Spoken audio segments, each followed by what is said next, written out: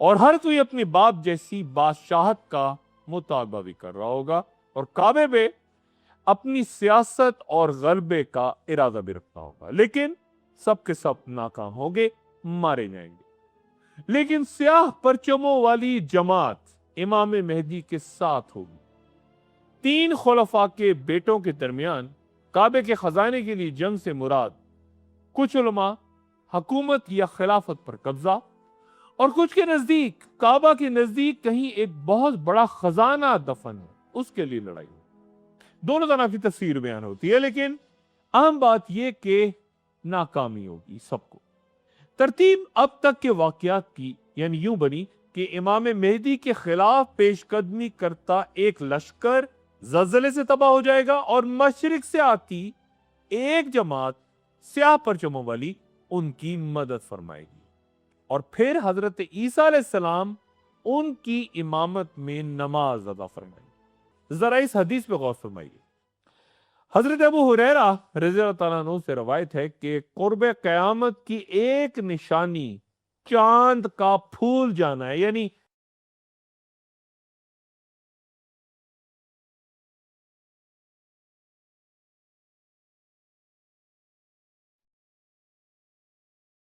گویا مسلمان آخر زماں میں چاند دیکھنے پر بھی آپس میں لڑیں گے، اختلاف کریں گے۔